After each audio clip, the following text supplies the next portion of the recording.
The American family farm isn't really disappearing. It's being swallowed, one field at a time, by other farms. In 1935, the United States had almost 7 million farms. Today it has fewer than 1.9 million, and that number falls almost every year. In just the 7 years after 2017, the country lost around 8% of its farms. But here's the strange part. The amount of farmland barely changed. The land didn't vanish. It got absorbed. The average American farm now covers a record 466 acres, and the biggest operations dominate completely. Farms that sell more than $1 million of products make up only about 6% of all farms, yet they work roughly 36% of the country's farmland. Since 2017, the number of very large farms has grown by around 65%, while small farms keep vanishing. So why does farming keep drifting toward giants decade after decade? The answer starts with a brutal fact about being a farmer. You do not get to set your price. A corn grower can't put a sticker on a bushel and charge whatever they'd like. Commodity prices are decided by global supply and demand, on exchanges far away from any actual field. Whether you farm 40 acres or 40,000, you are paid the exact same price per bushel as everyone else in the country. Economists call this being a price taker, and it changes everything. If you can't earn more by charging more, there is only one path left to making more money: produce more and produce it more cheaply. That single, unforgiving constraint quietly shapes almost every decision on a modern farm, from the seeds a grower buys to the size of the tractor parked in the shed. And the cost of farming is dominated by machinery. A modern combine harvester can cost more than $500,000. A single large tractor now runs well over $300,000. Add a planter, a sprayer, grain bins, and satellite guidance, and a farmer can easily have more than $1 million tied up in equipment that sits idle for most of the year. Here's the key: that cost does not care how much land you farm.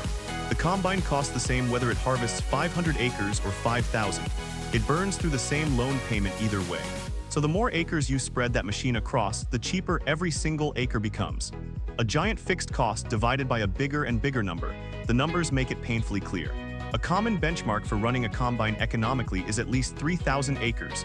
Below that, the machine is simply too expensive for the little work it does. Look at real farm records and the pattern leaps off the page. The most profitable grain farms spend about $157 per acre on machinery.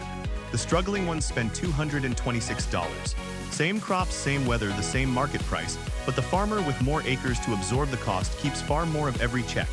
And equipment keeps getting more expensive. One popular tractor size jumped from around $190,000 to $327,000 in just a few years. That is a 71% leap, and the loan has to be paid whether prices are high or low. And machinery is only part of the squeeze. Land itself has become staggeringly expensive. Prime farmland in the Corn Belt can sell for well over $10,000 an acre, and just renting a single acre can cost several $100s a year. To justify buying a $500,000 combine, you need thousands of acres. And to get thousands of acres, you have to outbid every other farmer for land and rental contracts. The grower who already has scale can pay a little more for that next field, because they will spread it over machines they already own. Seed, fertilizer, and chemicals climb in price every year too, and the biggest buyers negotiate better deals by the truckload. At every level, from the equipment dealer to the seed salesman to the landlord, being bigger simply costs less per acre. The small farmer pays retail, while the giant pays wholesale. This is the trap that quietly drives consolidation. Rising machinery and input costs push the bar higher every single season. To stay competitive, a farm has to spread those costs over more and more ground. The phrase that captured this back in the 1970s was blunt: get big or get out, and it becomes self-reinforcing. When crop prices fall, the big farms with low costs per acre can ride out the storm. Their smaller neighbors, paying more per acre for the same equipment, simply can't. So when a small farm finally gives up, who is standing right there ready to rent or buy the land? The large farm next door, hungry for more acres to feed its expensive machines. Every downturn quietly transfers land from the small to the large. It is tempting to call this corporate greed, but most of these giants are still family farms. They are just very big ones. More than 90% of American farms are still owned by families, not faceless corporations. The consolidation isn't really about villains in a boardroom. It is about arithmetic. When you cannot control your price and your fixed costs keep climbing, sheer size becomes survival.